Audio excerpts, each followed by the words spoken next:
escucháis?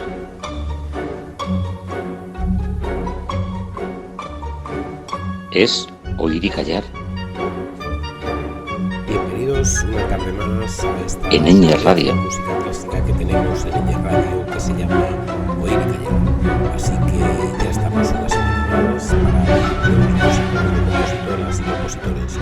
Y el programa de hoy es un programa que vamos a dedicarle en especial a un concepto, y esto creo que es algo que hacemos por primera vez. El concepto al que le vamos a dedicar el programa de hoy es el claro de luna. Hay muchas partituras de compositoras y compositores que tienen como título o subtítulo este juego de palabras, ¿no? Claro de luna. En inglés se dice moonlight y en francés también luz de luna o claro de luna, que es como se traduce. Bueno, pues lo que vamos a hacer es oír una serie de composiciones de compositoras y compositores que bajo este título pues han hecho unas músicas y vamos a escucharlas y vamos a ver qué tienen de común entre ellas. Así que de una manera, como ya también decía al principio, especial, ya que este no va a seguir el ritmo de los programas habituales que tenemos hasta ahora, pues lo que vamos a hacer es empezar a escuchar las músicas de una mujer que también es conocida entre nosotros, una mujer compositora cuyo nombre es Amy Beach. Amy Beach ya hemos oído partituras y músicas suyas en esta serie de programas que tenemos, y tan solo vamos a empezar recordando que es una mujer que vivió entre los años de 1867 a 1944, que fue una destacada compositora y pianista estadounidense, reconocida por ser una de las primeras mujeres en el campo de la música clásica en alcanzar un renombre internacional. Bueno, quien quiera saber algo más sobre la vida que contamos más en detalle las primeras veces que hablamos de ella, pues puede acudir a los podcasts que están en la página de iVoox y que habla sobre esta compositora. Su vida y obra tuvieron un gran impacto en la música clásica y fue una pionera en la lucha también por el reconocimiento y la igualdad de género en el ámbito musical. Así que tenemos esta doble faceta. Bueno, ¿y por qué hemos elegido esta mujer para iniciar estas composiciones que están en torno al claro de luna, a este concepto al que le vamos a dedicar el programa? Bueno, pues porque tiene unas composiciones, vamos a oír dos en concreto. La primera no tanto y luego ya la segunda sí, pero que nos introducen de alguna manera. Amy Beach compuso en su Opus 15 una obra que se titula Cuatro bocetos, que fue publicada en 1892 y que cada pieza del conjunto está encabezada por una cita de un poeta francés, dos de Alfonso de Lamartine y dos de Víctor Hugo. Aquí también lo que juega es con el elemento del mundo natural, ¿no? De la imitación de la naturaleza, etcétera. Bueno, pero nos vamos a determinar más en ver las músicas que vamos a oír y por qué las hemos elegido. Vamos a oír la tercera de las piezas de estos cuatro bocetos y que se titula Dreaming. Traducido pues durmiendo o soñando, ¿no? Surge de las profundidades del piano con una suave figura como mecedora, ¿no? Es una figura que se va meciendo y uno puede imaginar fácilmente su melodía como hablando desde las profundidades de un sueño. Yo creo que es un ambiente muy bueno y muy destacable para ver en el ambiente en el que nos queremos mover en el programa de hoy. Bueno, pues vamos a oír este tercer boceto de Amy Beach titulado Dreaming.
A continuación lo que vamos a hacer es escuchar la pieza de Amy Beach, que sí que tiene ya el título de Claro de Luna, y este es el opus 106 de su catálogo.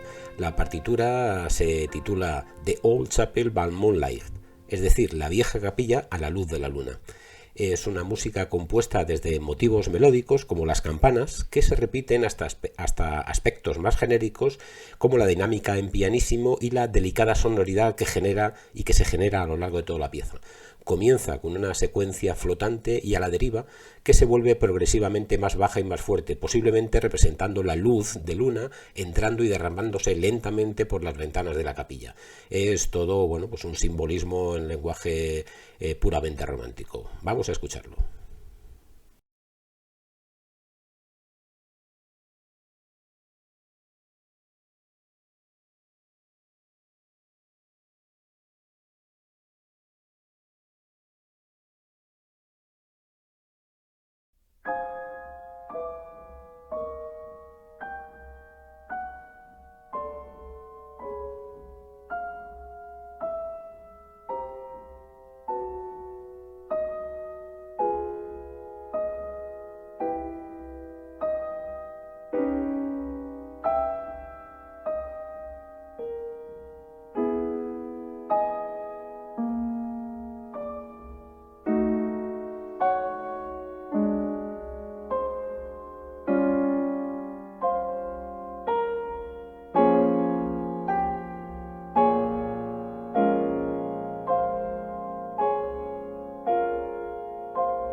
Este ejemplo, desde luego, que hemos oído de Amy Beach es también como una gran introducción, ¿no?, a la música que vendría un poco después que ella y que sería eso que hemos llamado el expresionismo, ¿no?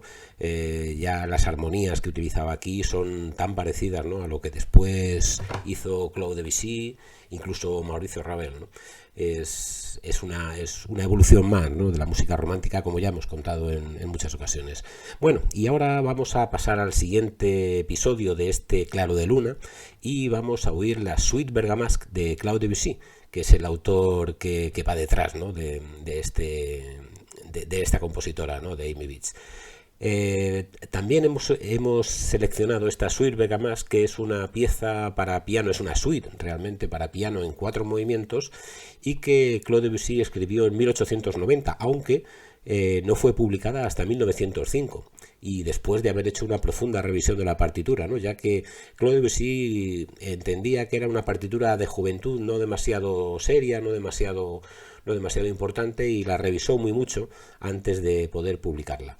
Bueno, el nombre de la suite viene por la obra de Paul Valéry, que está inspirada en las fiestas galantes, pues la obra de Paul Valéry, que es la comedia del arte de Bérgamo. Bueno, pues por eso le llamó la suite Bergamasque. Bueno, pues en esta suite para 4 movimientos tenemos uno de ellos, el tercero, que se llama Claro de Luna. Nosotros vamos a oír los 4 movimientos, son 4 movimientos no muy largos, son 4 minutos y pico cada uno de los movimientos, pero es suficientemente bonito y como introduce de una manera espectacular, ¿no?, el tipo de música de Claude Debussy para llegar a oírla. Así que vamos a oír los 4 movimientos. El primero es un preludio, que Debussy lo escribió como con una forma de rubato, es decir, como de una manera en la que el ritmo parecía que no estaba bien definido, sino que podía ser incluso una improvisación por parte del pianista, ¿no? Se caracteriza, por tanto, esta pieza por los contrastes muy dinámicos, con un comienzo y un final bastante vigorosos, y en realidad se trata de una pieza festiva que la hizo Debussy muy al estilo barroco. Así que vamos a empezar a oír esta suite Bergamasque en el primero de los movimientos, que es un preludio.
pieza que resulta particularmente original, diferente al estilo de la mayoría de los minuetos, ¿no? Debussy también era un innovador, ¿no? Dentro de la forma musical. En vez de ser una pieza fresca y delicada, pues resultaba ser más bien cómica. De nuevo, Debussy ofrece una pieza muy novedosa bajo la apariencia estilística de una canción vieja, es decir, utilizando melodías que podrían parecer antiguas o populares, pues lo que hace es esta novedad en forma de minueto.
Ahora ya sí, la tercera de las piezas de esta suite es el Claro de Luna.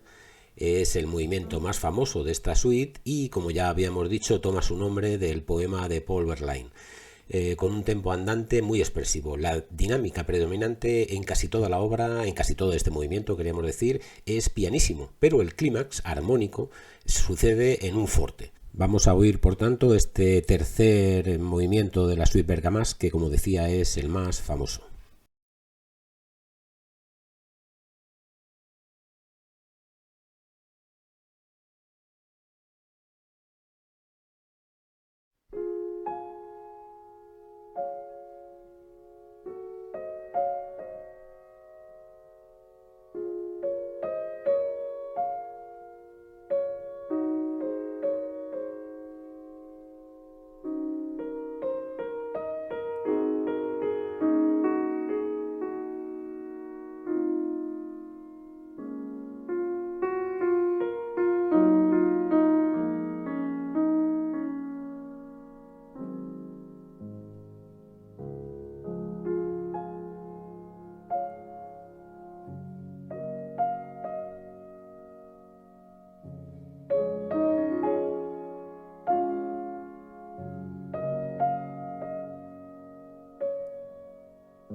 Y el último movimiento de esta suite Bergamasque de Debussy es el titulado Passepied. Es un movimiento en tempo allegretto ma non troppo. El passepied es una danza, una típica danza de origen francés, de carácter alegre, ¿no? Como es lógico para el final de una suite, y que su característica aquí, en el caso de Debussy, es que utiliza un arpegiado en la mano izquierda de una manera staccato, ¿no? De una manera muy picada, ¿no? De tal manera que nos quiere recordar un poco la estética de la música de la Edad Media, ¿no? Y al mismo tiempo con los caracteres rítmicos que le da a toda la pieza, a todo el movimiento, pues parece también que tiene cierto aire barroco, recordando un poco al primer movimiento de esta misma suite. Bueno, pues vamos a oír esta cuarto y último movimiento de la suite.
Y después de la música de Claude Debussy, pues vamos a irnos unos años atrás, no muchos, pero unos pocos años atrás, para escuchar música de otro francés, de Gabriel Fauré.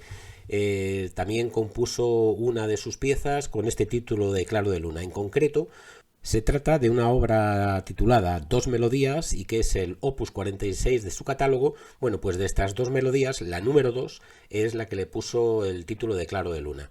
Es una pieza esta cuyo texto y música tienen como característica principal que son muy refinados, así lo ha dicho la crítica. Y cuando digo texto y música es porque originalmente se trata de una canción para solista vocal y piano. Lo que pasa es que la versión que vamos a escuchar ahora no es esta, sino que vamos a escuchar una versión que hizo Mel Bonis, la compositora Mel Bonis, que hizo para piano solo.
Y nos vamos ya a la última obra para escuchar en el programa de hoy y que nos vamos a ir, como alguno ya habréis quizá adivinado, a Beethoven.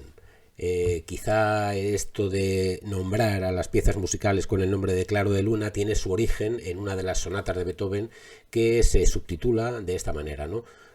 Claro de Luna. Esta sonata en concreto es la sonata número 14, opus 27, número 2, y está compuesta en el año de 1801 y publicada un año después, en 1802. Esta sonata, la opus 27, número 2, lleva el título, eso sí, puesto por Beethoven, Sonata cuasi una fantasía. pero mundialmente es conocida como Sonata Claro de Luna. El título se lo debemos probablemente a un literato y crítico musical alemán en una novela que escribió cuyo título es Teodoro, un boceto musical. Esta novela está escrita en el año 1823, es decir, casi 20 años después que publicó Beethoven esta sonata cuasi una fantasía. Y esto del claro de luna viene porque uno de los personajes de la novela, ¿no? Un personaje que es melómano y que tiene el papel del juez de la Corte Suprema, perdón, pues pone estas palabras, y abro comillas. Pero espera, todavía debo decir una cosa. No merecería ninguna quinta falsa si me hubiese olvidado del adagio de la fantasía en do sostenido menor.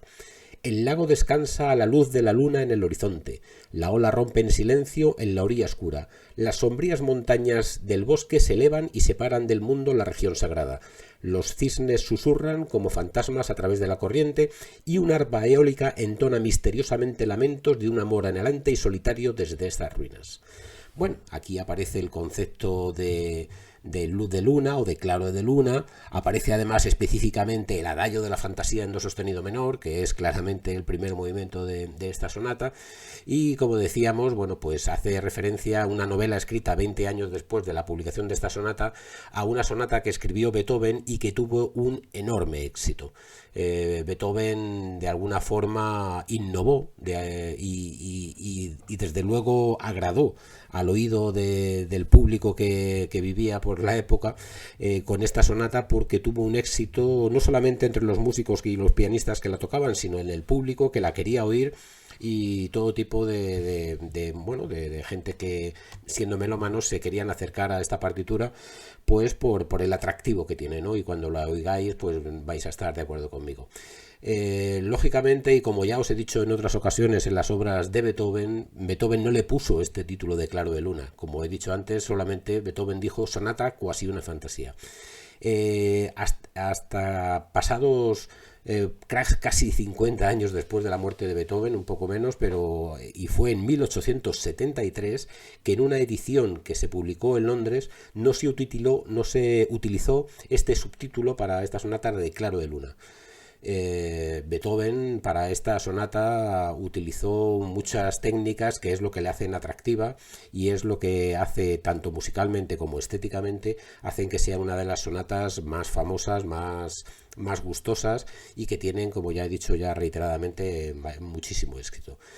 Por ejemplo, Berlioz dijo de esta sonata, y abro comillas: el adagio de la sonata Claro de Luna es uno de esos poemas que el lenguaje humano no acierta a calificar, ¿no? Bueno, pues ahí casi que con eso se puede decir todo. Y bueno, después haremos un breve comentario también al final, pero lo que vamos a hacer es ya escuchar esta sonata de Beethoven para piano. Es una sonata en 3 movimientos y el primero es un adagio sostenuto, el famoso adagio del cual sale el texto que os he leído de la novela. El adagio de la sonata comienza con una octava en la mano izquierda y con una figuración en tresillos y en ostinatos en la derecha. Es decir, es un arpegiado en la mano izquierda que va desde principio a fin del movimiento haciendo un pedal o un soporte armónico de la pieza, mientras se va desarrollando una melodía muy simple con notas largas en la mano derecha. A esto, a Héctor Berlioz, que era un gran enamorado de esta sonata, como podremos comprobar, lo llamó la melodía del lamento. La dinámica predominante es pianísimo, es decir, se toca muy flojito, muy flojito. Así que tenemos que estar muy atentos porque es una pieza, este primer movimiento, que no tiene un desarrollo en fortes, ¿no? Sino que hay que escucharlo porque es una música muy piano y muy pedal. Con el pedal lo que fundamentalmente queríamos decir es que también Beethoven innovó con esta partitura una manera peculiar de utilizar el pedal de resonancia del... Bueno, pues vamos a escuchar este famosísimo primer movimiento de la sonata Opus 27 número 2.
El segundo movimiento de esta sonata es un minueto en forma de trío y también tiene una anomalía, y es que está escrito en la misma tonalidad que este primer movimiento. Es algo inusual, pero aquí Beethoven, bueno, pues lo creyó conveniente y así lo hizo. Es un carácter, o sea, perdón, es un movimiento de carácter apacible y sin sobresaltos.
Y vamos a escuchar ya por último el tercer y último movimiento de esta sonata, que tiene un aire presto agitato. Este movimiento podríamos deducir que supone un experimento que Beethoven hizo, ya que está compuesto a base de rápidos arpegios y escalas en un juego hábil de preguntas y respuestas entre las dos manos. Tenemos que decir que este movimiento contrasta no solamente en cuanto al carácter de los dos primeros movimientos, que como hemos dicho son apacibles y sin sobresaltos, y este tercer movimiento, que es un movimiento mucho más enérgico, mucho más dinámico, y que además tiene una dificultad técnica para poder ejecutarlo muy elevada. También contrastando con los dos primeros movimientos, que son bastante más fáciles de ejecutar. Bueno, pues vamos a escuchar este tercer y último movimiento.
Bien, y esta ha sido la sonata Claro de Luna de Beethoven, que como he dicho ya con reiteración tuvo un éxito arrollador, y este éxito de alguna manera exasperó a Beethoven, ¿no? Bueno, Beethoven era así. Beethoven, cuando digamos fue recaudando poco a poco el gran éxito que tuvo esta sonata, pues una de las cosas que dijo es que, abro comillas, seguramente he escrito cosas mejores. Bueno, y seguramente fue así, desde luego, pero claro, ¿cómo no le iba a gustar a Beethoven que sus partituras tuvieran éxito? Lo que pasa es que esta tuvo mucho éxito, ¿no? Y entonces ya eso fue lo que de alguna manera sacó de los nervios, ¿no? de este compositor, que era tan peculiar, ¿no? En su comportamiento. Así que tenemos que esta sonata se convirtió, desde luego, en una de las piezas más famosas de la historia de la música, quizá, ¿no? La razón puede que sea su atmósfera arrobada y dolorosa, y desde luego ese carácter distinto, y que hace diferente a cualquier otra cosa que se hubiese escrito para piano hasta la fecha, ¿no? Quizá con el permiso de algunos barrocos franceses que pronto vamos a oír en nuestros programas y que después oiremos, y cuando lo oigamos también lo explicaré. Pero también vamos a exceptuar de todo este carácter a una pieza que vamos a utilizarla para despedirnos de este programa del Claro de Luna y para deciros adiós. Y es una pieza de Johann Sebastian Bach, ¿no? Ese músico tan admirado por Beethoven. Y vamos a oír concretamente el preludio en do menor BWV 999 para laúd. Es un preludio que Johann Sebastian Bach escribió probablemente a finales de la década de 1710 o a principios de la siguiente, ¿no? De 1720. Y también escuchamos cómo Johann Sebastian Bach utiliza de una manera intensa el recurso del arpegio, ¿no? Que es una de las formas en las que Bach escribió alguna de las obras también del clave bien temperado. En definitiva, esta utilización del arpegio nos parece el colofón perfecto para este programa, después de haber escuchado ese primer movimiento del Claro de Luna de Beethoven. Y ¿por qué no? Quizá fue el punto de partida para que Beethoven armara su primer movimiento de la sonata con este preludio de Bach, ¿no? Ya que, como también hemos dicho con reiteración en otros programas, Beethoven era un admirador de la música de Bach y un conocedor profundo de toda su música. Así que nos despedimos de este programa escuchando el preludio en do menor BWV 999 de Johann Sebastian Bach, tocado en guitarra, y os decimos adiós hasta la próxima semana.